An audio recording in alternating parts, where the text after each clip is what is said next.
Hello, and welcome to another episode of Beastly Talks. I'm your host, Ian Helling, and today, for the first time ever, we've actually got a guest on the show. So I want to say a very big welcome to Harry Hunt from Everyday Canine Academy. G'day, mate. How are you going? Good, mate. How are you? Yeah, not too bad, not too bad. Dealing with some puppy shit, but aside from that, things are going pretty good.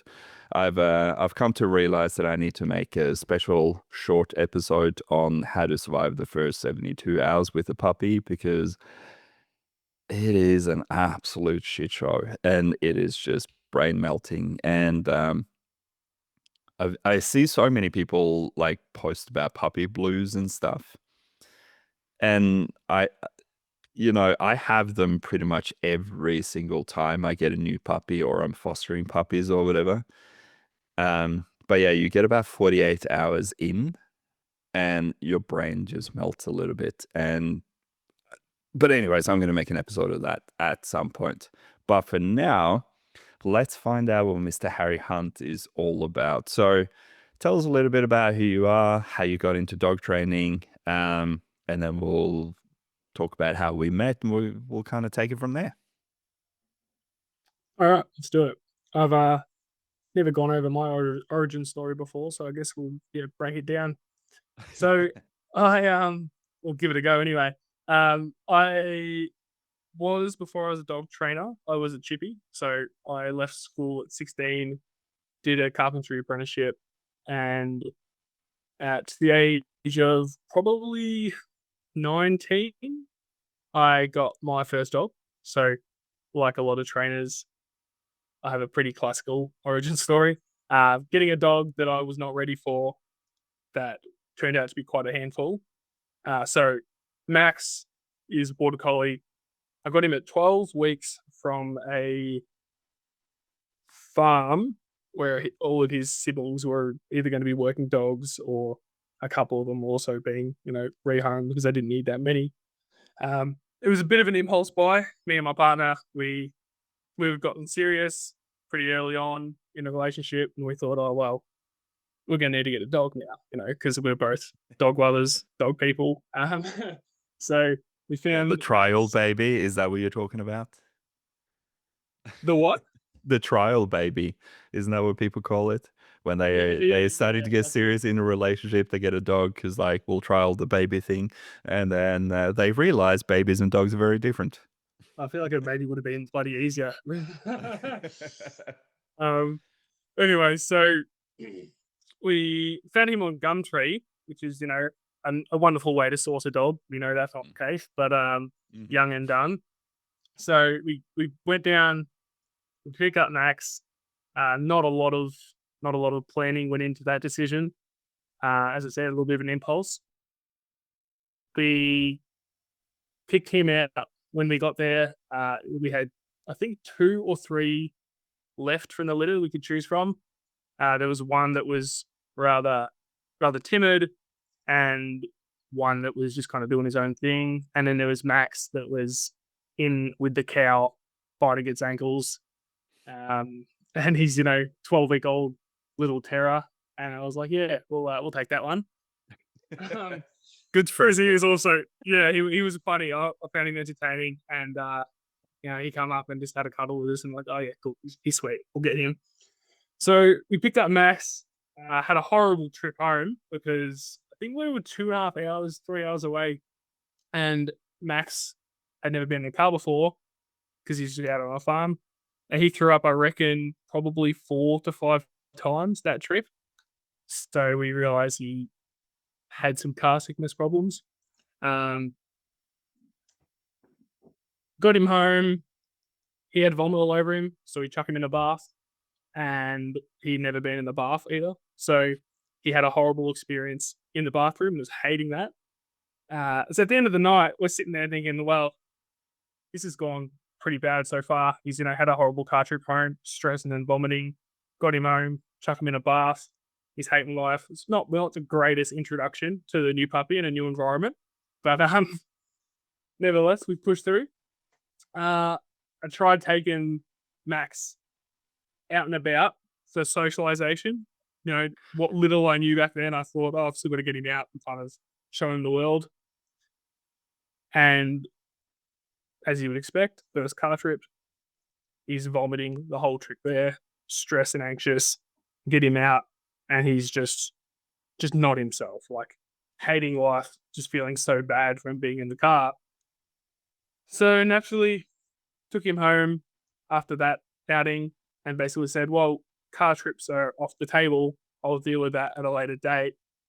And he just kind of hung out around the house for 6 to 9 months. And other than like walks and the occasional trip in the car, he didn't really get out a lot. We didn't do a lot of socialization properly.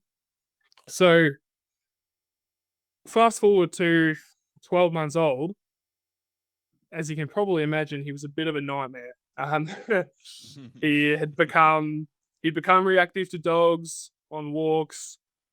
He was really destructive in the house. Big puller. Uh, he had started chasing and killing chickens. We had chickens, so he'd gotten a couple chickens. He'd gotten a guinea fowl, and he had gotten a goose. They were all on our property. A And goose. a goose. So my first Wow. have geese at their place. Have a lot of different animals. The Like Max geese had are gone to geese are pretty big and aggressive though. So,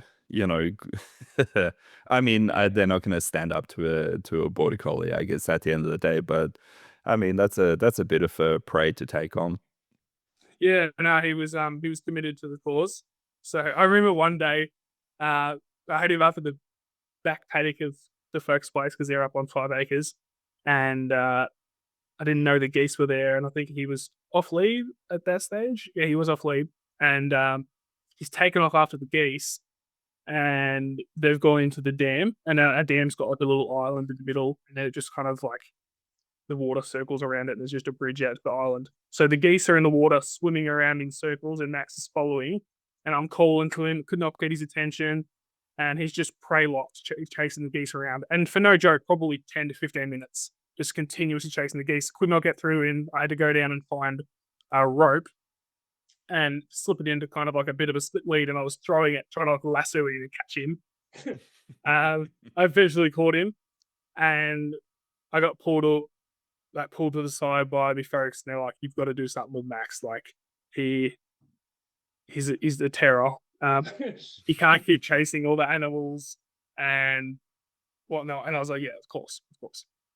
So I signed up to the obedience club in Ballarat here and started training there and training just weekly classes. And we progressed up a couple of levels. I can't remember what level we got up to. I think it was level 2, and his obedience was pretty good, but didn't fix any of the issues in the home, right? So, like, I still was having a lot of issues with destructive behavior, um, lead walking, predatory type behaviors when he was chasing um, the geese and chickens, and I just kind of was managing it all, but those problems were never handled. So I got to a bit of a point where the obedience was great when we were at the club, but I just wasn't fixing a lot of the issues I was having. And they were trying to get me to become an instructor there, just because I was doing well with Max and had some natural talent with the dogs. But I decided after going to like my first instructor induction meeting, I was like, look, I think I need to step away. I need to fix some of the other issues that I've got, and I need more than one-on-one support. So And that's right. can I just jump Yeah, in? sorry. Yep. Just jump in there real quick. Like, so the Obedience Club, is that like a volunteer run club? Is it like Yeah, force it is. free? Is it do they use tools to I'd say like it's pretty old school, kind of like what you would imagine like German Shepherd obedience kind of instructors to be like. They're majority of the instructors were on the older side. They were all volunteers. A lot of them just had owned a couple of dogs. There was no qualified trainers. There was no trainers that had really studied, to my knowledge. They just owned dogs and were good at owning dogs. So they were reasonably like firm. They weren't like tool heavy. Like if a dog was difficult, they'd have them on a martingale, and that was kind of like their go-to. Pretty strict in terms of like right, no head halters. Uh, they had very strict rules at the club in terms of what you were allowed to do, what you were allowed to do,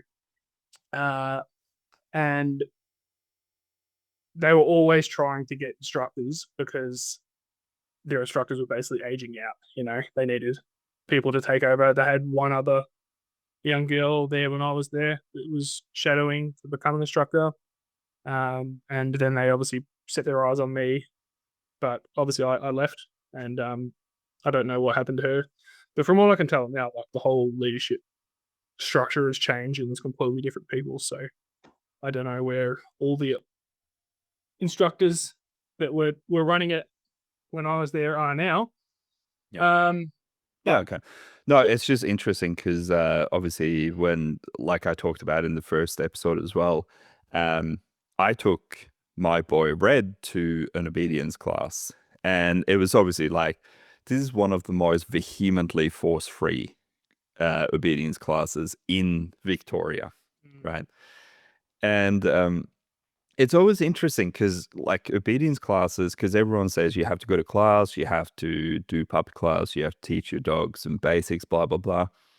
But there is just no structure to a lot of these classes. There's no qualifications. Most people are just, hey, I have dogs and I like dogs and I happen to know how to teach one how to sit, whether that is with the yank and crank approach or whether that is with you can never say no to your dog. And yeah, no, I love hearing like people's obedience club stories, especially because they are so different. And I'm sure we'll talk about this at some point, but fuck, we need some kind of coherence in the dog training space, just overall. But sorry, keep going. no, that's all right. No, I just maybe think then on a point I kind of skimmed over was the training style.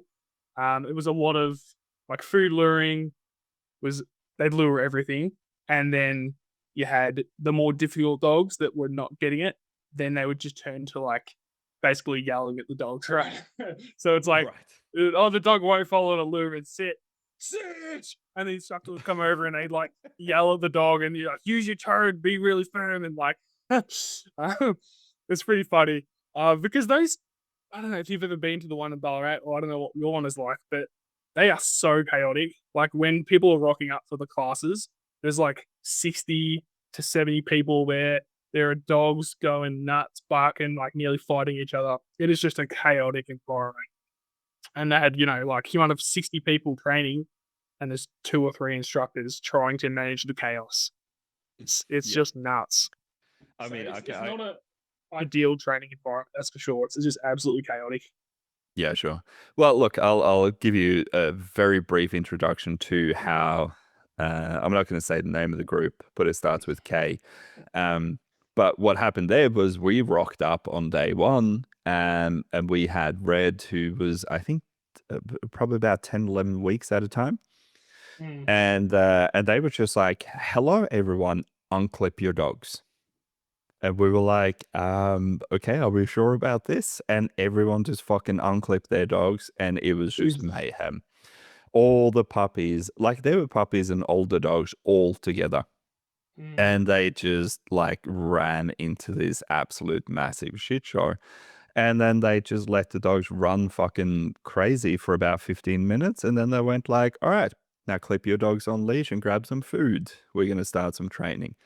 And look, it was all luring based. And just to give you an idea of how extreme this place was, after we went there for I think about 6 months quite regularly, like 3 times a week type thing. And after about 6 months, Red was turning into an absolute terror.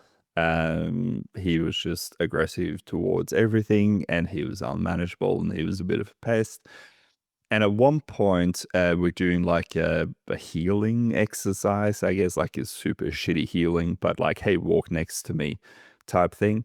And on this day, he was just so distracted. He was an absolute little shit.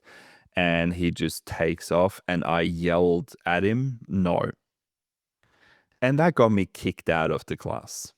Oh, wow. We were not allowed to come back because I said no to my dog, and you're not allowed to say no to dogs because all dogs can be trained completely without punishment, according to these people. Now, I will also say this group, they state very clearly on their website they do not allow staffies into the training group because they're naturally aggressive dogs and can't be trained. So Yeah. that just gives you a little bit of a background of their ideology and what you're actually working with here. But yeah, that was my first introduction to dog training as well. Yeah, just put any challenging dog in the too hard basket and don't touch it. Bloody hell. Yeah, pretty much. Don't play with dogs. Don't understand drive. Just if you can't lure them with everything into every form of behavior and eliminate any behavior, then they're a dangerous dog, essentially. Yeah. I think, look, the place that I was at, overall, they were good and they were well intentioned and they were doing some of the right things. Like for your public classes, they'd pop out tarps and old school courses, and you'd be trying to get your dogs build some confidence by like getting them on different services and climbing on stuff. And so they had some good stuff going, but it just didn't have enough of the one on one side of things. Like I remember going up to them and talking to instructors and the head of the club and saying like, does anyone here do private sessions outside of this? Because like this is great, like the obedience stuff is going really well, but I'm struggling at home with some issues. Like, can you recommend anyone? And they say like, nah, none of us do that. Like, Right. we can't help you there, right? So I started branching out. I knew I needed some assistance. I looked around different dog trainers in Ballarat, and I came across Grace, who we both know, the dog Yes. trainer with dreads. So she was the dog trainer that I decided to hire, and she was really good. She was great. So Grace came out to my place straight away, diagnosed that I had a hydro border collie with a lot of prey drive, a lot of energy, that was getting none of his needs met. So when we started off with like, all right, we've got to fulfill this dog a little bit. So she introduced me to like a flow pole. And we started using that and kind of like laying obedience into play through a flow pole.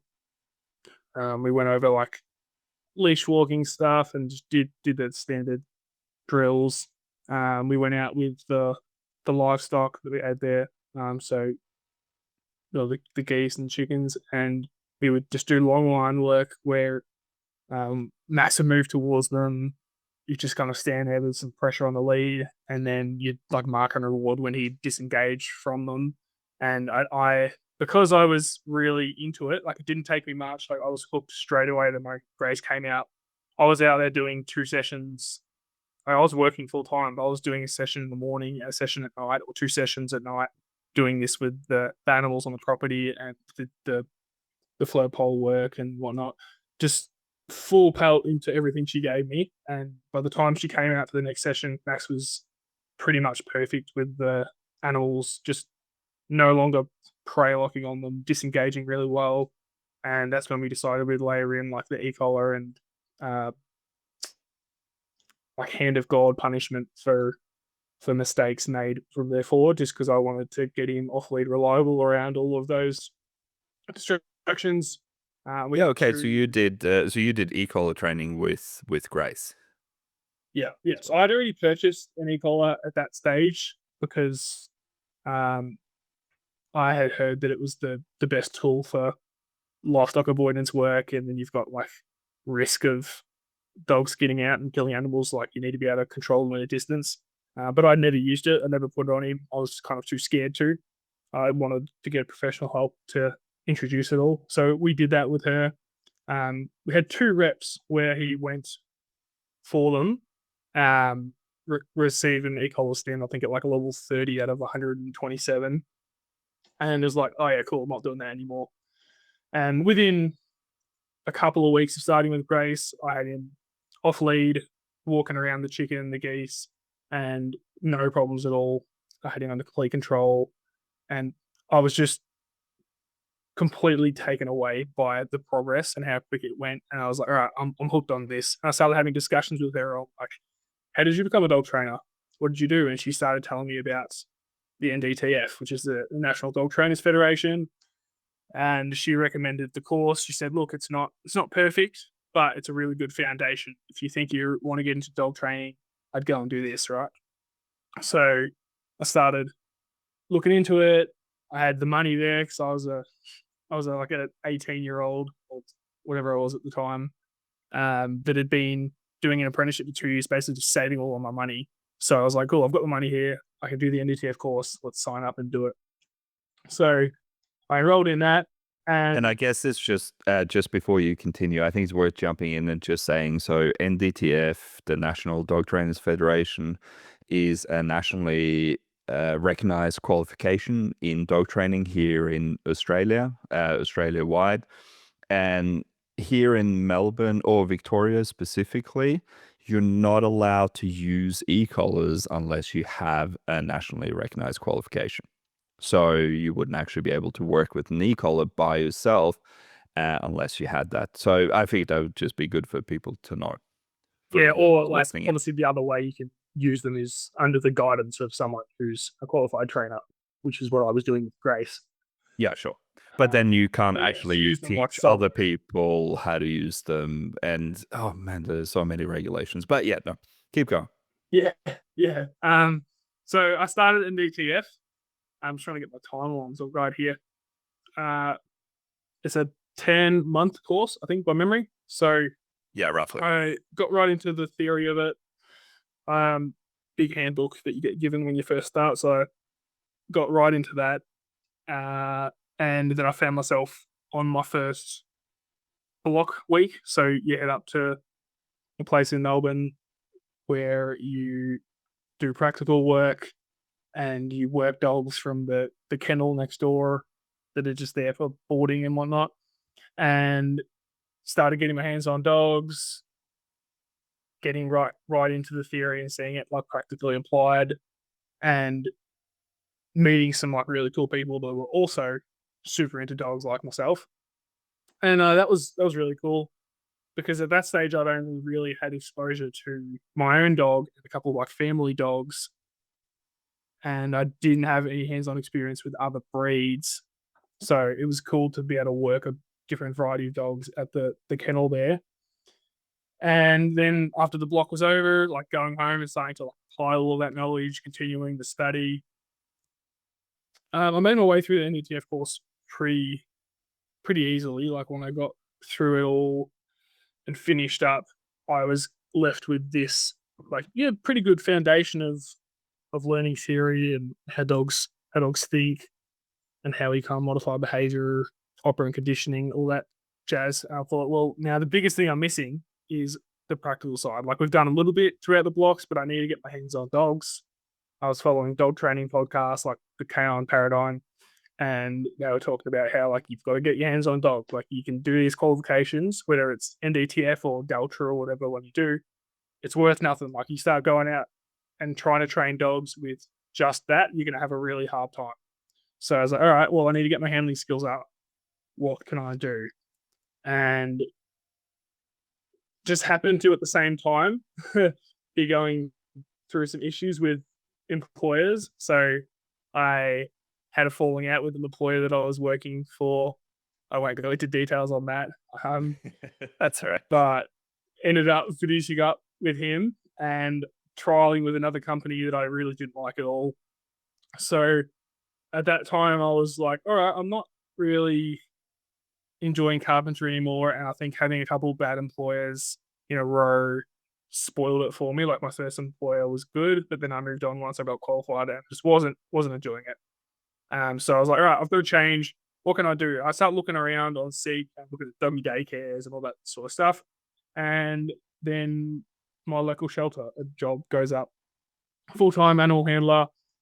And I was like, oh, perfect. Great. I'm going to apply for that. So I put in my application and I got through that whole hiring process pretty easily because they had never had someone apply for that job. I don't think ever that it had any kind of training background. So they were pretty interested in that. But yeah, no, so one. no one. Pretty much everyone that works there has had some experience level of dogs, but a lot of it is like doggy daycare, um, boarding places, Yep. uh, some like veterinary experience, that kind of thing. So yeah, So but never just had anyone with a general, training so background. general management stuff, not really anything training or behavior related.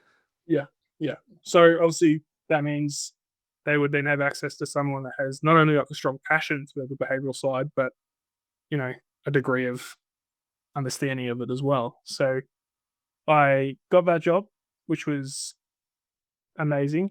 First, like that was the first job in the dog space, and I still work there to this day. It's been Eh, 2 years now since I started there. Sorry, Yeah. Yeah, no, that's what I was going to ask. Like, how long have you actually been at the shelter? yeah, But yeah, 2 2 years. years. Yep. Yeah. So I was hired as a handler. There's two positions there, a handler and attendant.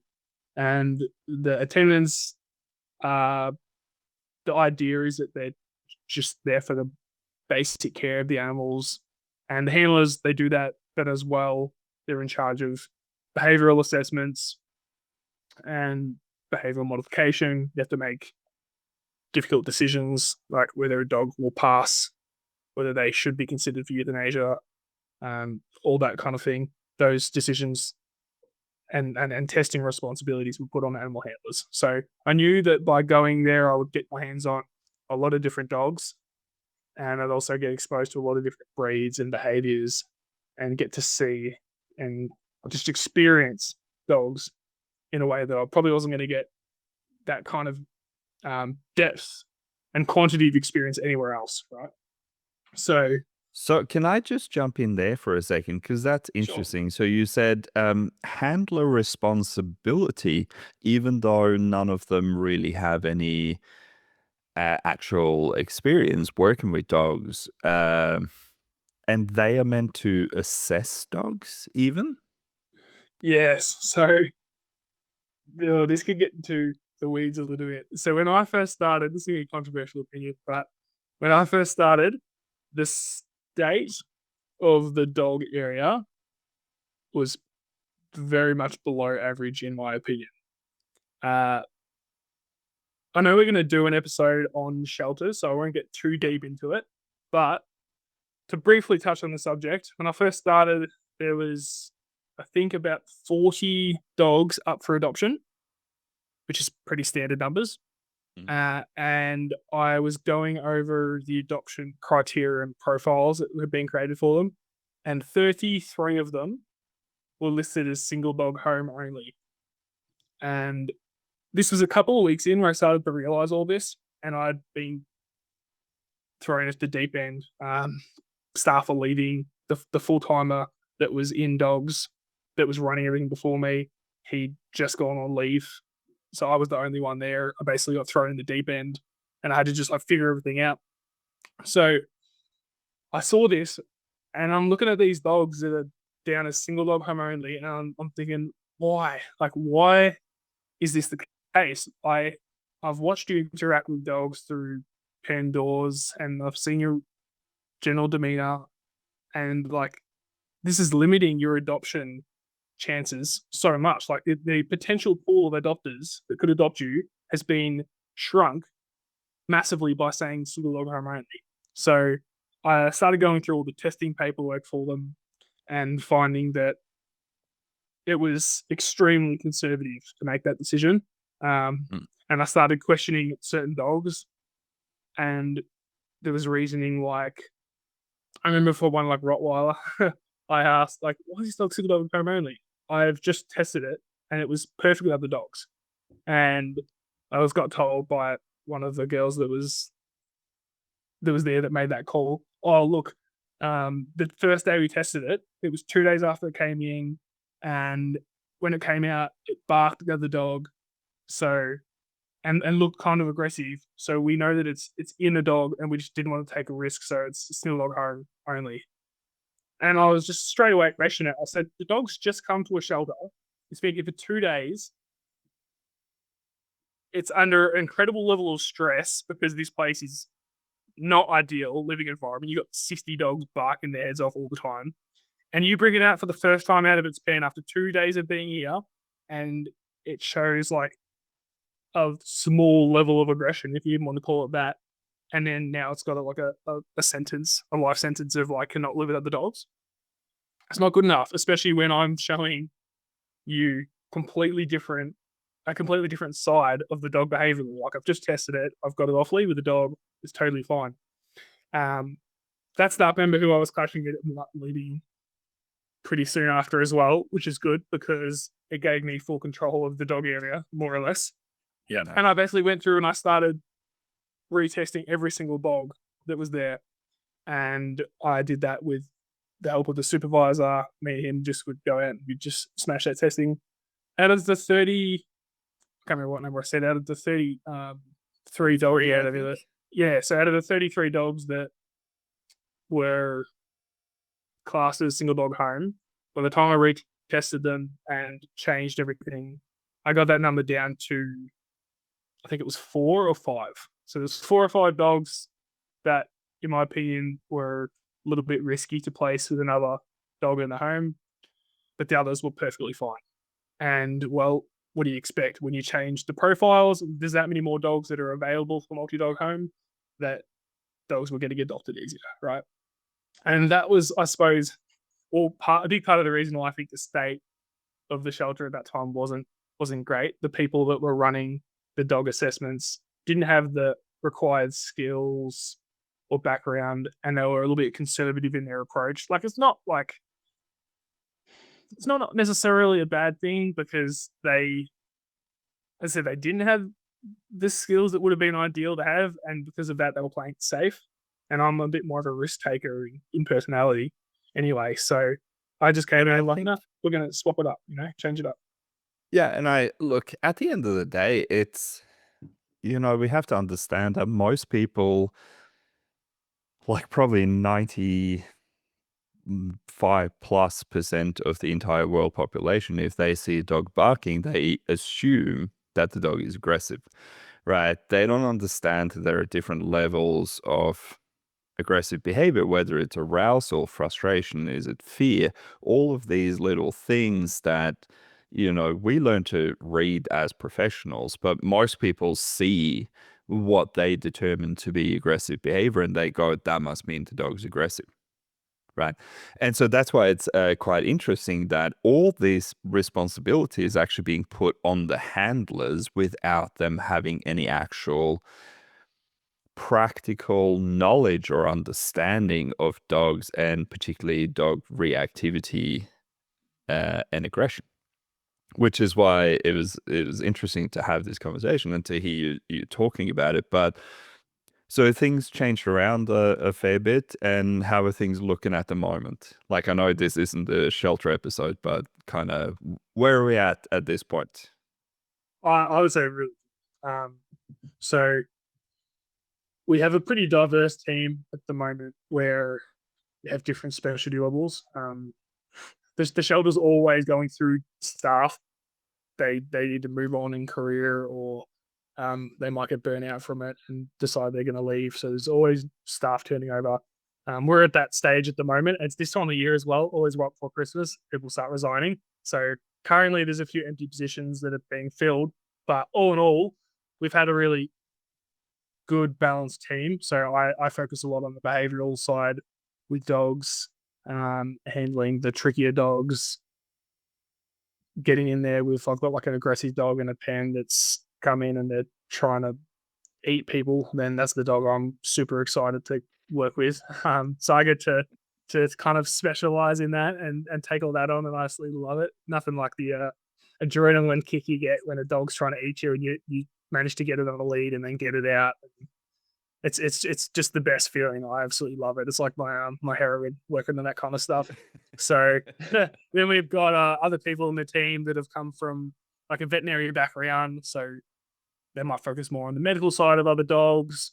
We've got people that have come from like dog data cares, and they'll focus on like making sure that the welfare of the dog is really as good as can be in the shelter. So whether that means like preparing Kongs and enrichment for them, and focusing on that side of things. We've got one of the guys just left, just resigned, unfortunately. Adam, who's bloody great, good mate of mine, and he was really good at juggling around dogs positionally in the shelter as to where they would be best suited. So if you had like a room with 15 dogs in it, he would be really good at placing them around and finding good combinations to just reduce the overall stress of that room. Because it's nuts the difference that it can make if you get dogs that are placed in a bad combination, and just the overall stress levels of the dog and how that deteriorates their welfare. So everyone has like little niches that they kind of follow,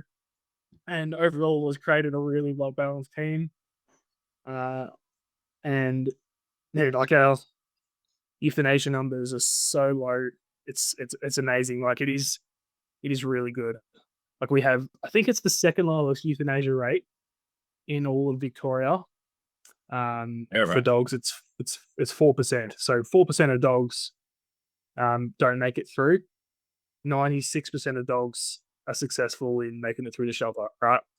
And And I mean, that's that those huge. are pretty big fucking numbers at the end. Oh, it's amazing. Because like this is why it gets frustrating. There's still a myth that goes around of like, oh, if your dog goes to shelter, it's just gonna get put down straight away. Like no, that's not the case, or at least it's not the case with us. Like that just does not happen. Um, for a dog to be euthanized at our shelter, it takes a lot, right? The dog either has to be a massive safety risk to the community, so really dog or human aggressive, like obviously they're not safe to release back in the community. They need to be really medically stuffed up. So there's some dogs that are medically so bad that they've got no quality of life, and to force them to keep on living is just quite cruel. It's a better decision to make the call there. Um, those are the main two reasons why the dog's euthanized. That we now luckily get so much time. Well, not so much time. We're always time poor, but the dogs are given as much time as they need to get better. We don't euthanize for space. We don't euthanize because the dog has spent months in the shelter. With the dogs that have been there for a year.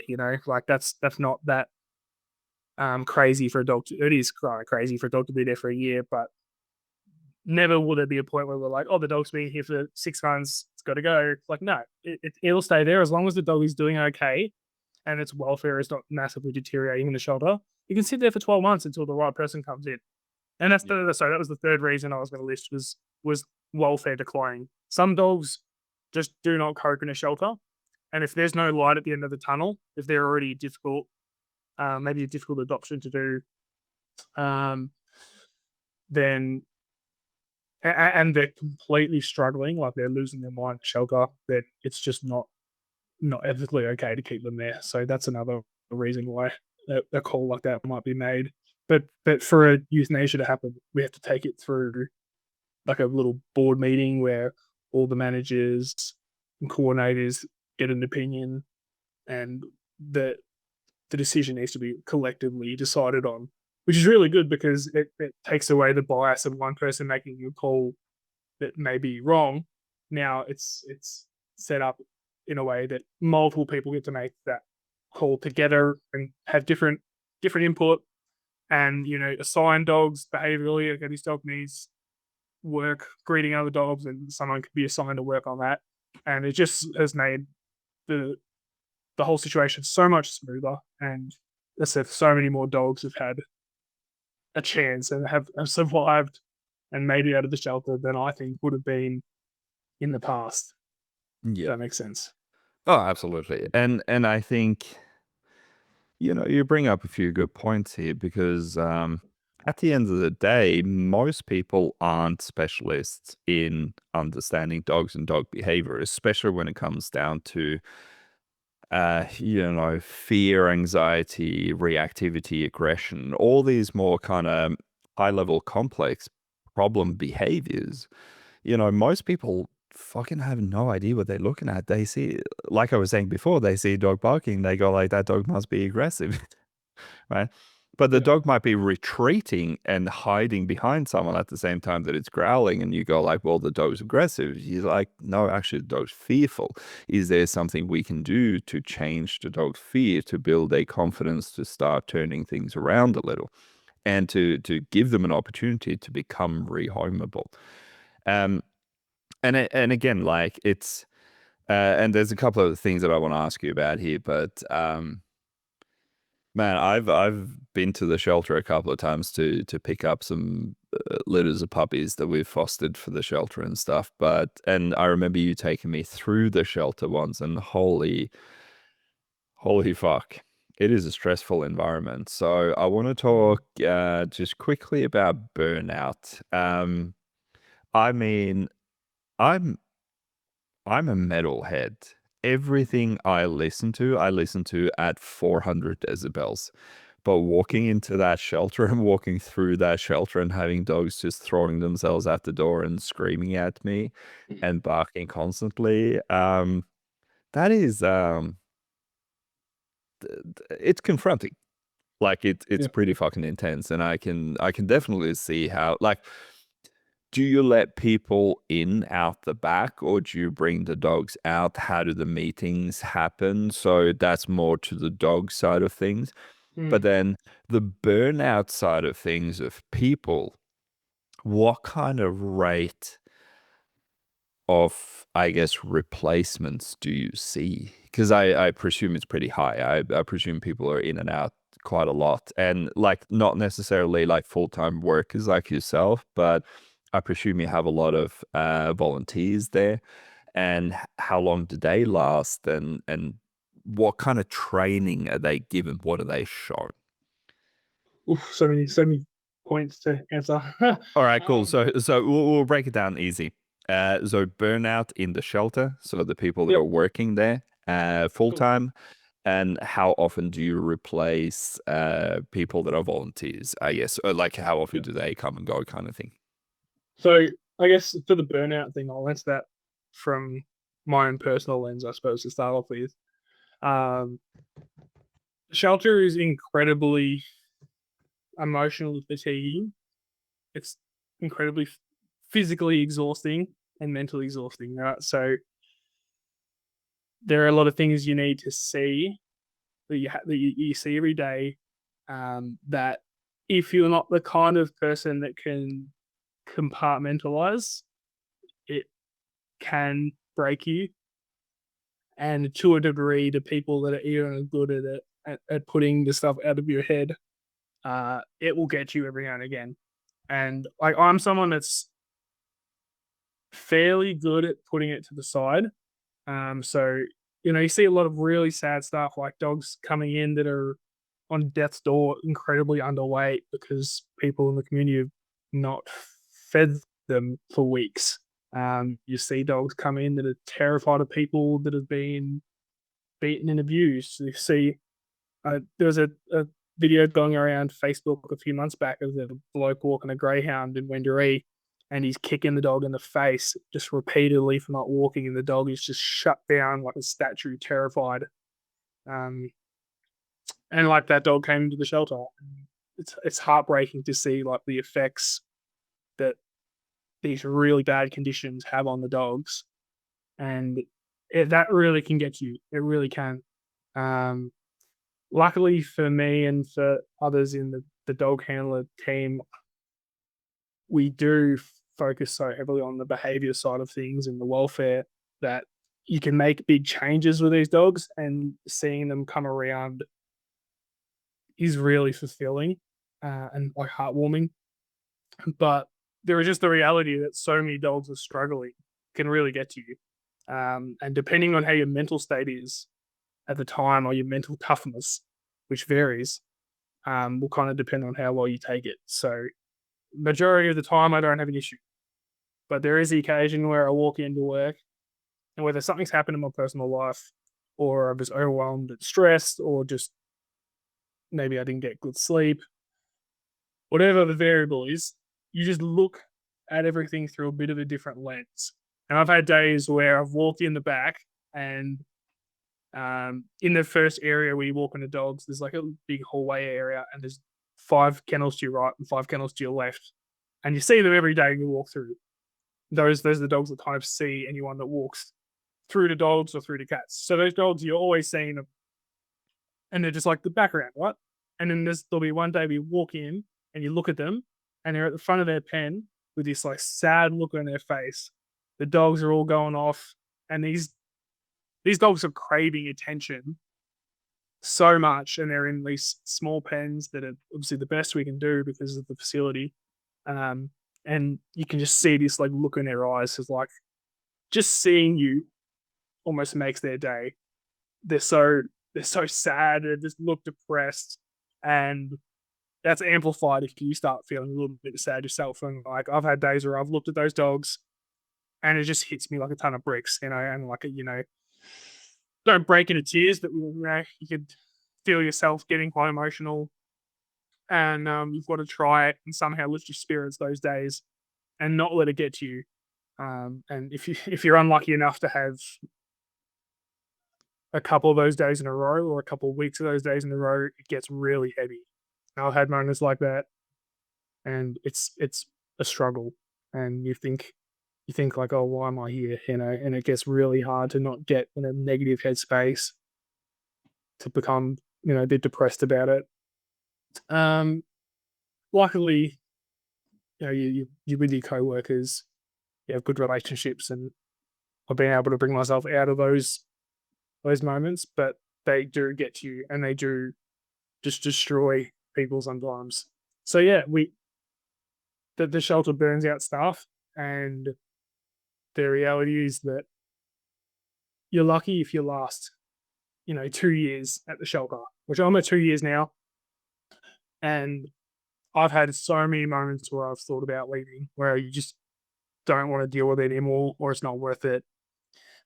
If you're in like a bit of a bad headspace with it, but realistically, like people sometimes will only last 6 months, a year, and and then they just can't hack it anymore. There's a couple of people that have been there for 7 years. I think there's 2 or 3 that have been there for that long. Everyone else would be under 3 years. You've got people that have been there for 6 months now, and as I said, they're currently hiring at the moment. So there's going to be new staff, and it's just a revolving door, one in, one out. And yeah, it's brutal, man. It's brutal. And you touched on the sound before. Um, I've got an Apple Watch that tells you when the noise, like the decibels, are at an unsafe level, and it's just going off like all day, every day. Like you've just hit 100 decibels, 30 minutes at this level will cause permanent hearing loss. So like the sound is ridiculous in there, and we have to wear headphones when we're working in the back all the time, basically, because it will just destroy your hearing. If you get supplied headphones, I've got my own. I got told on like my second day there, you need to get headphones with some music in them or something. And I already had them from when I was a chippy. And I was like, oh yeah, I already got them. And you're like, good, because if you for 8 hours a day um, are cleaning pens and scrubbing shit, and in your ear you've got 60 dogs barking at you, you'll go insane. Like you need some kind of music, you need some podcasts, you need something to take you out of it, because the sound is just ridiculous here. Yeah, So yeah. yeah, that's some context of how like intense the sound is. Oh, it's brutal, and I was actually surprised. Like I was expecting it to be loud, but we walked in there, and I'm like, holy fucking shit! Like Yeah, I was expecting loud, but I wasn't expecting like fucking jet taking off above me kind of thing. yeah, But yeah, look, I guess, and we talk a lot, like we message each other, and we send voice messages back and forth, and we have a lot of really good conversations, and I guess like some of the things that we've been talking about recently is that the dog training industry in and of itself is quite draining, right? There is a reason why we have such a high level of burnout in dog training. And, for some people, that comes from um, having aggressive dogs, fucking try to bail them up every day. For some people, it's just the emotional strain from the human, even, or watching just dogs suffer from anxiety. Right. Yeah. And so, at the end of the day, like both you and I, we're not really obedience trainers, right? That's not what we do. We deal with problem behaviors and we rehabilitate problem behaviors, whether those are aggression, whether they're fear-based, anxiety-based type things. And you do get to a point where every time you walk into someone's house, you're there to see a dog that's suffering mentally. And your job is to obviously deal with this. And like I messaged you the other day, like I was reminded the other day that psychologists who are working with humans are actually required to have a psychologist that they go to see regularly, because all they're doing is they're downloading all these shit that other people have experienced into themselves, and they try to process it, and they try to give them methods of coping with all this kind of stuff. And but at the end of the day, it's like our job. We can't just flick a switch and walk away and call it a day, right? We can't, right? Because we care so much about dogs that we've dedicated our entire life to dogs. And it's even worse for you because you kind of have to walk around it on a daily basis. And that stress, as we know, stress is cumulative, right? And this shit just builds and builds and builds till you get to a point where you have to find a way of releasing that stress. And like you're a young guy, and you're an incredibly intelligent guy, which is why I love having conversations with you, especially when it comes to dog training and that kind of stuff. Um, but yeah, you at some point you have to shut yourself off emotionally, because if you become too emotionally invested, well, you crumble and you can't do the job anymore. And that's one thing that I've found. So I worked professionally in dogs for about 8 years now. And I've gotten to this point where there are occasions where I walk into someone's house and they are crying as the dog is lunging, trying to bite me. And you kind of like, you have to just switch yourself off a little bit, and you have to go like, well, look, I'm here to help the dog. I'm here to help you, but I can't really get emotionally invested, because if I get emotionally invested in every single dog, I'm going to become overwhelmed and I'm not going to be able to do this job anymore. Mm, And that is, the tough side of the job that we do, right? We rehabilitate dogs that have massive issues, and you do download some of that shit into yourself, and you watch people suffer, and you go like, hey, I'm here to help, but you know, I can't really help people, right? yeah, it's unfortunate. I'm really good at helping dogs. And, part of like working with reactive and aggressive dogs, especially, a big part of that, I think, is also building up a little bit of confidence in people and go like, hey, actually, this can be done. I'm going to prove it to you that it can be done. And I'm going to try and give you that little bit of a booster because you're so low at the moment. But yeah, all of this shit, it accumulates, and it used to haunt me at night much more in my earlier days of dog training than it does now. But there are still days when it comes back to kick me in the dick and just go like, "Hey, don't forget that you're humans." Right. Yeah, yeah, and look, it's in the dog training industry and in the shelter industry, like, dogs are a massive part of it, but obviously attached to every dog generally is a human, especially like pet dog training, and you have to deal with, yeah, both sides of the coin. I mean, I've had multiple phone calls, where I've just chipping away, I get a phone call and someone's bawling their eyes out because their dog's just rushed up to someone and, like, gotten off lead and rushed up to someone and their recall hasn't worked, and they're, freaking out about it, and I've had to sit there and just have, like, a nice conversation with them and work through all the feelings that they've got for an incident that just happened like 10 minutes ago, and they just got on the call to trainer straight away, and you Yeah, yeah. just go work through that, don't you, sometimes?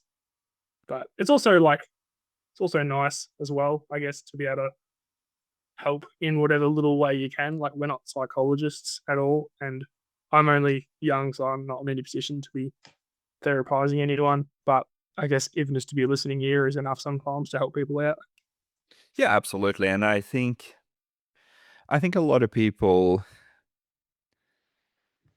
I think what we tend to forget as trainers is that the first time someone sees their dog be a fucking predator, that can be really confronting.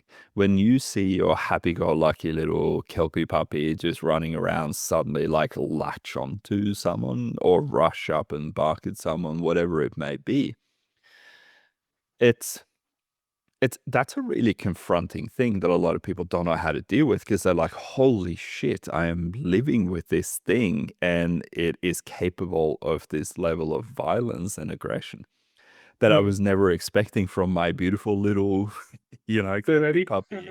Yeah, exactly, that kind of thing. Oh, man, don't get me fucking started on the fur baby. I'm sure we'll talk about that at some point, but Yeah.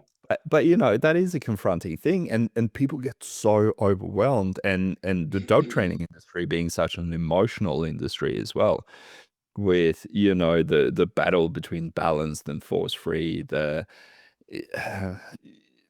it's all in how you raise them, adopt on shop, fucking whatever it's all about. Like, it's so heavily emotionally involved, and for us who are dog experts, we're seeing every side of everything, and there's Mm. just so much information, and we go like, "Hey, most of you guys are wrong because you have no fucking idea what you're talking about." But if I jump in, if I go like, and if I try to intervene in a conversation on social media, for example, chances are I'm gonna have another hole ripped into me, right? And Mm. you go like, "Do I wanna be part of this?" And, like, I mean, I kind of excluded myself from the whole social media thing because 'cause I'm like, "I don't wanna be a part of this." Um, there are ways of training dogs that I don't agree with. Uh, there are a lot of things that I do agree with, but the second you have an opinion in a a topic that is so highly loaded and so driven by emotion, chances are you are just going to be met with a barrage of hatred, right? And that is emotionally draining as well. So not only is our job emotionally draining when we go and do the job, if we have an opinion online afterwards about how the job should be done, we fucking get a barrage of hatred from that as well. Mm. And And it's one of those unwinnable battles, isn't it? Like, you can't um you can't be right to one crowd without being wrong to another. There is no yeah, appeasing everybody. There's such differing opinions, and I it's mean, you so can't black or have so black. white. Like, it's hard.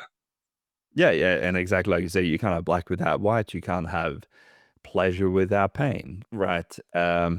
But then everyone gets so soaked up in these semantics, and again, we're the people out there. We're the people who've dedicated our lives to helping dogs, and we're the ones who cop the most shit at the end of the day Mm. from people who have really big opinions about dogs, but very little knowledge. And that is draining as shit. And I know we've gone a little bit off topic now because we're kind of coming from the shelter space, but like the way that I see it, the way that these dogs are fucking throwing themselves at the kennel and screaming at you inside of the shelter, that feels a little bit like the barrage of hatred that comes at you from social media when you have a controversial opinion, right? Mm. Everything's just there in your face, screaming at you all the time. And like you were talking about compartmentalizing before, and that is definitely a skill you need to learn as a dog trainer. Mm. Absolutely. Like whether you work in a shelter, whether you work with fearful dogs, aggressive dogs, doesn't really matter. But at the end of the day, you have to be able to walk away and just go like, okay, I've helped these dogs. Now I need to just be me and get back to my, balance line where I can just be me and sit. And whether that is listening to music, watching a movie, playing computer games, which is kind of like the only outlet that I have outside of dogs. I don't know about you to settle yourself down, but when I come back from a really fucking intense job, I walk into the house and I say to my missus, "Hey, I can't talk. I just need to play a repetitive computer game for a little bit, just to Mm, neutralize my own stress and emotions, right?" And man, this it gets to you, that's for sure. yeah, absolutely. Yeah. Yeah, and look, as I said, you deal with a lot of people as well in the pet industry, but also like at the shelter. And this kind of ties back into my story a little bit. So I'd see a lot of people that come in and surrender their dogs for sometimes good reasons, sometimes not very good reasons. And people would also return dogs for things that were so easily fixed. Like, and we've had discussions about this before, like people surrendering dogs because it chased a cat, and it's like, dude, it's a predator. Like, and I think the breed that's done this before is like a Belgian Malinois. I remember one off top of my head. Belgian Malinois chases a cat, surrendered to a shelter. Like, what do you expect? Like, highly prey-driven dog, and it shows us a behavior we don't like. We just get rid of it. Like, well, we could probably just tell the dog not to chase the cat, right? Or manage the situation where it doesn't have access to cats. Just problem solve a little bit. So I was seeing a lot of returns, a lot of surrenders for little things that I thought should be manageable or fixable. And I would look at my dogs. So like Max, for example, we touched on all the problems that I used to have with Max, and now he's pretty much like perfect for the life I live. Like I remember when He's I went to his awesome. race originally. He's cool. He's cool. He's a funny dog. Which is yeah, he's cool. I remember when I went to see Grace, I had a list of problems on my notes app on my phone that would have been like 20 or 30 things long. And I actually found that list like a few months back when I was scrolling through the notes and I found that list. And it was really cool to just be like, tick them off almost, like mentally tick them off, like that's not a problem anymore. That's not a problem. And the only thing that still sat there was bird chasing. And I'm like, well, I've settled with like him chasing birds when I'm not home is something that I'll accept, considering the list we started off with. He Yeah. also chase birds, that's totally fine. So it was really cool to see the transformation he's had and the freedom that I've been able to give him because of having no problems, right? And I look at all these dogs that would come in, I thought, damn, if they just had a chance, they could probably get to a stage like that. I remember a time where me and Max were living in such conflict with each other that it wouldn't have been nice being him, and it probably wouldn't have been. It wasn't nice being me either. Having the stress of dealing with a dog was always a problem, and then going through up the training journey to now where it's a very effortless relationship. And like, yeah, there's still times that he does high energy border collie things that might be a bit of a pain in the ass, but I can just tell him not to do them, and then they're not really a problem. And like I made a Facebook post the other day, like I don't take him on a lead anywhere.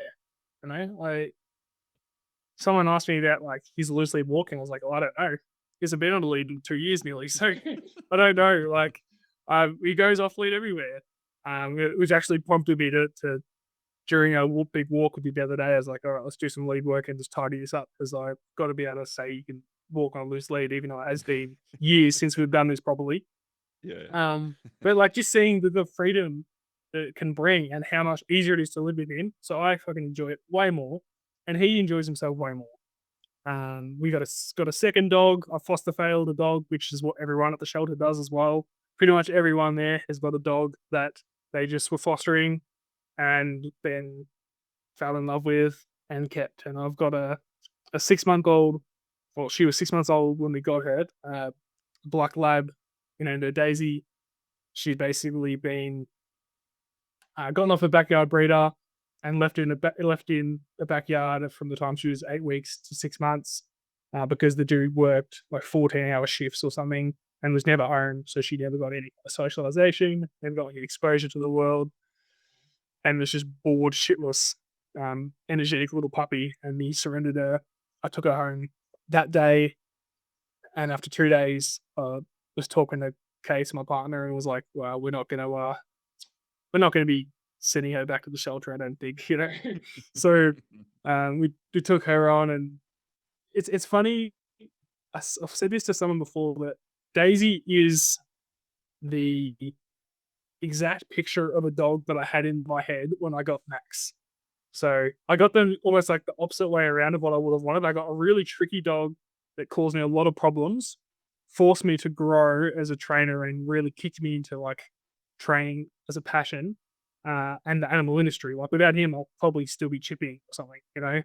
But he really kicked me into it, and he was difficult. I had to really learn, you know. Got thrown in the deep end, and then I get Daisy, and she's just like pretty much perfect dog. Like she's got some like little confidence issues and stuff that come from being in a backyard through her whole socialization period.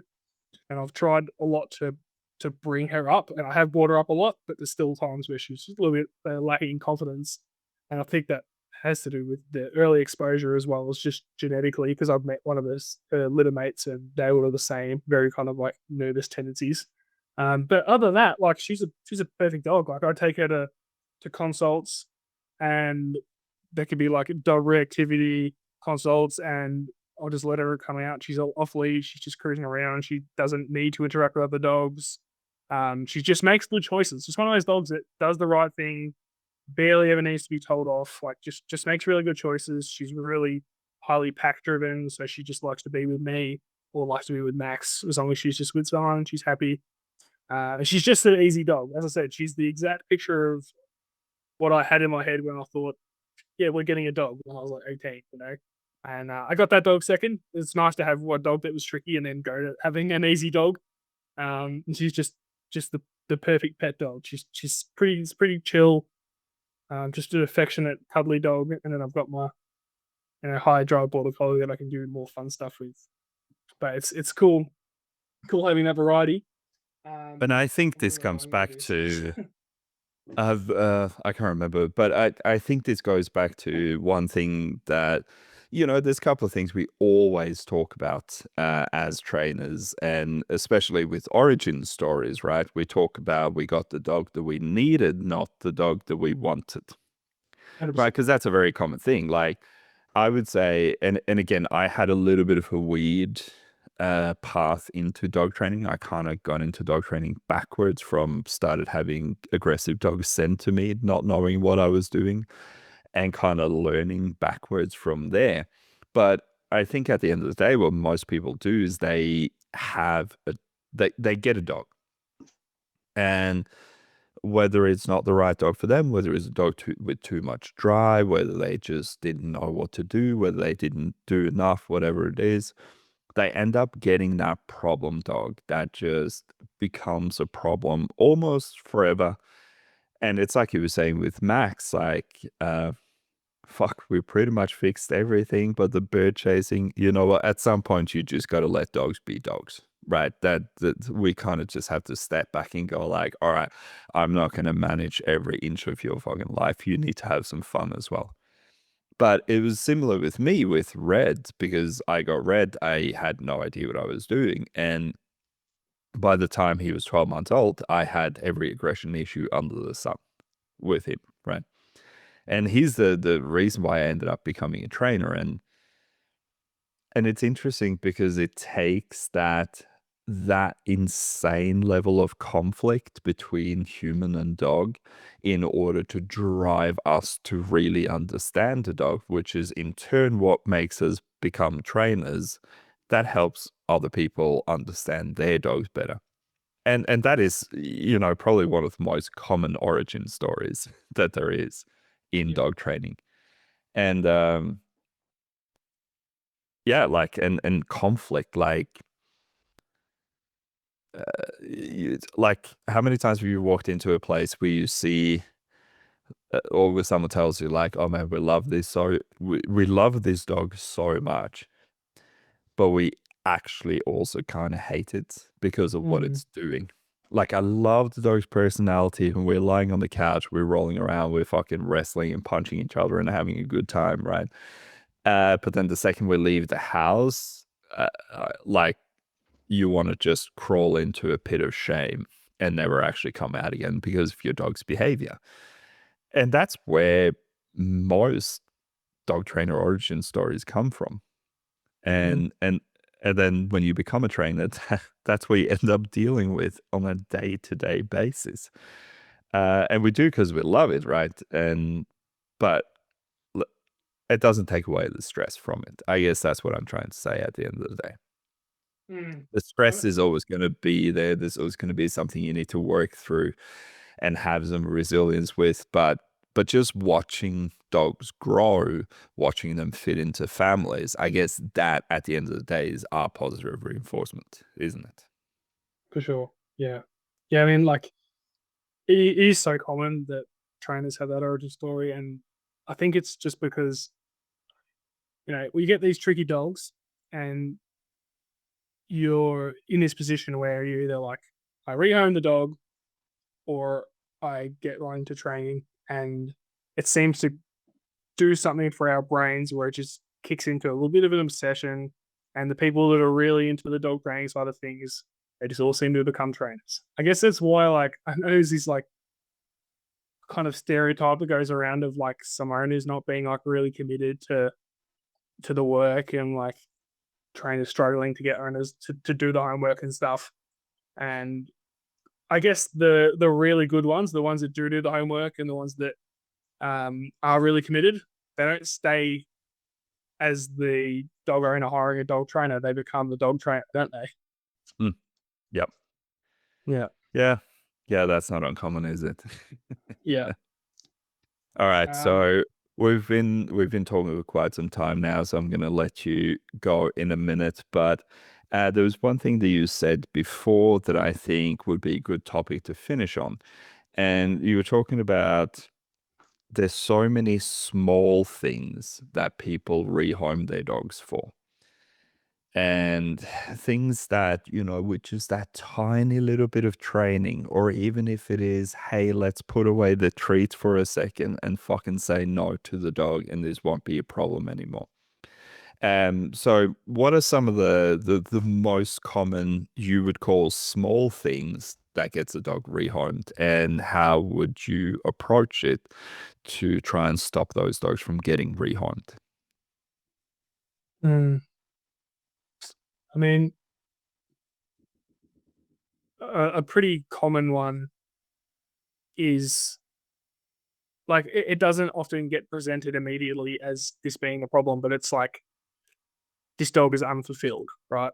And that shows up as a big list of problems, like I had with Max at the beginning, where like, oh, the dog is chasing cats, the dog is destructive, etc. So like, destructive behaviors is one, jumpy or Over yes, arousal. being rude, over arousal, and a lot of that just comes from the dog being underfulfilled. And sometimes all those dogs need is a some boundaries, but b just like, well, just play some tug with the dog or get it out on a long one and let it just sniff and explore and use its nose, and just little changes like that can be enough to just fulfill these dogs, and the problems can start to go away a little bit. And Um, one of the things that I always come back to is loose lead walking. Teach your dog to walk on a loose lead, and 50% of your problems are gone instantaneously. And it's mm, not that difficult to teach. It just requires a little bit of work, right? yeah, yeah, and look, and things like chasing cats is one that you get a fair bit, and chasing sheep, Mm. and realistically, I don't. Like, I know that there are people that don't want to put in any of the time to fix that stuff, but I feel like those are kind of non-issues to me a lot of the time. I know there are exceptions, but um, if you just do some like livestock avoidance work, uh, as I manage the dog a little bit, tell the dog no for the babies you don't like, and add a consequence to that, then you'll probably be able to deal with that issue quite easily. But often it's just a lot easier for people to give up than it is to actually put in any kind of work. And some people don't even know. Like some people just don't know that dog training is even a thing. I guess there's a lot of people. This is a very common story. Like, oh, I got a dog because I had German shepherds my whole life. Like my parents have had German shepherds, and then I got a German shepherd, and now this dog is out of control. I've always just been around really well balanced, really well behaved shepherds. I'm like, yeah, okay. Well, often these dogs are older that you've grown up with, and also it just feels like dogs are naturally getting worse over time. I'm not quite sure why that is, but dogs are becoming naturally more unstable, it seems. Or are we keeping thoughts I around that are unstable that in the past would have just been taken out the back and shot? Like that's probably the harsh reality of how some of those dogs are treated, and now they're actually being rehomed and kept in society, and sometimes being bred from, and problems are being further created. I think it's it it's pretty much three reasons why dogs are getting worse. The way that I see it, it's number one, you're not allowed to punish your dog anymore. You're not allowed to say no to your dog anymore because everything has to be happy-go-lucky, lovey-dovey, rainbows and unicorn farts, everything, everywhere, right? That's one thing. So we can't set boundaries for dogs. Another thing is what you mentioned, which is, 40 years ago, if a dog bit someone, that dog got a bullet to the head. It was taken out of the gene pool, like no questions asked, kind of thing. And finally, it's we are making dogs' world smaller and smaller. We're putting more and more restrictions on them. We're not allowing them to be dogs. They have to be on leash everywhere. They can't go anywhere. They can't sit outside of building. They can't interact with other dogs. And this is a cultural and a government introduced, you know, what do you call it? Like over governance to a certain degree, where dogs just can't be dogs anymore. And that's frustrating as shit. Again, like I was talking about in an earlier episode, if someone said like, "Hey, you can't play computer games anymore because I don't like it," I would probably go insane because that's kind of the only outlet that I have for my stress and one of the few things that I find inherently reinforcing, right? Mm, So now we have, every dog can be saved. That's just not true, unfortunately. A lot of dogs can be saved, but not every dog can be saved. And then we have you can't say no to your dogs when they're biting you. You have to just say, please come and bite this other thing instead. You can't say, don't fucking bite me, right? And then yeah, you have the world just getting smaller and smaller for them. It's like my dog's so reactive, I don't walk them anymore. Like how many times have you heard that? mm, Right. yeah. They live in the backyard, like they live in the house with us, they're perfectly fine. But every time someone comes to the house, they get confined to a kennel or a crate in a backyard away from everything. And the dog's world just shrinks and shrinks and shrinks, and they have less opportunity to be dogs. They have less opportunity to trial and error, right? Because we try and manage and control every inch of their lives. And that is just what's driving frustration through the roof. Yeah. Yeah. Absolutely. Um, I should well, probably round out what I was getting yes, to go. before we wrap up. But I was getting to Everyday Canine Academy, which is obviously my business now. We'll get you to plug your stuff at the end, but Yeah, yeah, yeah, yeah. you'll have So an opportunity for that. that all started just from looking at some of these surrenders and returns that were coming in. The God, like a little bit of help, this would be a non-issue. So I had already at this stage like given just advice to people. I had good discussions with people to help them with issues. And then there was one that was getting surrendered to the shelter, and it was a big Ridgeback. I can't even really remember the problems that the dog had, but it was nothing crazy. And I thought, oh, this could be helped, and I helped them with it. Went out and did a session, and the dog was doing really well for weeks after. And a lot of the conflict in the relationship had gone away, and dog was happy, people were happy. And I thought, oh well, I should probably start doing this and actually open up a business now. So I started up Everyday Canine Academy at the start of, I think it was the start of this year, or just after the start of this year. So it's still reasonably fresh, still um, still learning a lot. Starting business, getting your hands on dogs in a private consult setting is very different to in a shelter setting, because now I've got to deal with all the variables of the home and the owners, coaching people, learning how to communicate with people, ask the right questions, all of that kind of thing. Um, it's been quite a cool journey, and still on that journey 100%. Like, and uh, That journey never ends, my friend. yeah, it's just it's funny, man. Like, I feel like I go through phases, like this just swings all the time, where I feel like, yeah, I'm on top of everything. Um, I think I know it all, and then the next week you realize you know nothing. God, I know nothing. Like, and you start like expanding your horizons in terms of what you're studying and education you're taking. And I've been to so many seminars now, from obviously seminars that you've done with aggression and electronic collars. I've gone and done seminars with ProDog, Michael Ellis, uh, just a bunch of different ones. I've studied a lot of Ivan Balabanov's material online. Pat Stewart has been a really big influence on me as well in terms of furthering education. And just yeah, on the journey, man. Like, trying to help as many dogs as I can, trying to keep dogs out of the shelter. I've had multiple cases where I've been able to stop surrenders and stop returns by just offering advice, going out and doing a session with them, and keeping the dog out of the shelter. Like, that's a big win in my book. So just Absolutely. trying to make sure that whatever I can do to make sure that dogs are happier and they're living a better life, because there's less conflict in the relationship with the owner. Like, it's such a shit position to be in when you hate your dog because of their problems, and the dog hates you because they can sense you're so frustrated with them all the time. So just trying to do my part to reduce that if I can. And yeah, at the moment, like, I still work full time at the shelter, so it's a bit of a side gig. I do it on the side.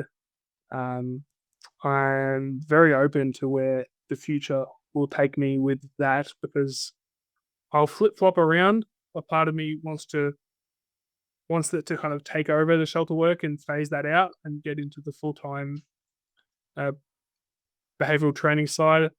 But then I have to weigh up this balance of, like, I do bring a lot of value to the shelter and to a lot of the dogs there. I have a unique skill set that at this stage no one else at the shelter really has. Dogs would potentially suffer and maybe not make it through if I wasn't there. So it's a big responsibility that I put on myself that I need to weigh up around future decisions. So at this stage, I'm just doing everything. But how Yeah. long that will be able to go on for, who knows? Only time will Well, tell, I suppose. I mean, like I said, you have the advantage of still being a young guy. Mm. I'm an old fat guy, right? I'm finding my energy is dwindling every year, but you still have the drive, you have the energy to do all of these things. And that's why I love having conversations with you, because you're always like looking for the next, like, how do I do this better? And Mm. I mean, I've kind of gotten to this point where I do my thing and I do pretty well, and I do learn new things from time to time, but you get to a point where you slow down a little bit, and that's part of why I wanted to start this podcast and start having chats with other people, just to go like, not that I've given up on learning, not at all, But you get to a point where it becomes your day job. You do the same thing every day. You meet the same issues every day, and you resolve them with more or less the same techniques every day, right? And but I do love your passion. I love how much you're giving, especially to the shelter and that kind of stuff. I know you work there, but like the value add that you're bringing to the shelter, I think, has to be recognized because that is immense. And I've thought about donating some time to my shelter to Ballarat Shelter on a regular basis as well. I just have been slammed with puppies and things at the moment, but hopefully we can get there at some point. But there's been a fucking fantastic conversation. It has been like we've known each other for quite some time, but I've never really known your full background story. So it's kind of cool, like actually hearing that being spoken out loud. And man, look, let's keep having awesome conversations, and we'll definitely be having you on again. And to finish off, spruik your stuff. Where do people find you? Yeah, look, Social media, websites, do the thing. I'm pretty basic. I uh, don't have a website at this stage. I just go off of mostly Facebook. So I have Everyday Canine Academy on Facebook and I have an Instagram page as well. But I am really bad at the social media stuff. So don't follow me expecting a dog training influencer because you're definitely not going to get one. You'll Look, be very look, disappointed. Look, I hate the social media thing as well, but I'm trying to get better at it, and we can get better at it together, and then we can actually become like world class superstar dog trainers that travel the whole world and do shit together. We'll get there. Maybe one day. Yeah. All right, so that's Harry Hunt from Everyday Canine Academy. Any final words to say before we call it a day? Um, no, I don't think so, mate. I'm sure I'll think of something after we press stop recording. But as you do, That's fine. I hope that I've made some coherent sense in my ramblings through things. But yeah, it's been a good conversation, man. Awesome. No, it's been a great conversation. And, to everyone's listening, have a good day. And like I always say, now go train your dog. Thank you for tuning in to another episode of Beastly Talks. I hope you found it interesting and that you'll join me for the next one as well. If you like this podcast, please take a moment to rate and review it so that more people can hear about it. Or if you think this particular episode would benefit a family member, friend, or colleague, be sure to share it with them directly. You can follow me on social media at Viking Dog Trainer on Facebook, Instagram, and YouTube. Thank you for your support and keep training your dog.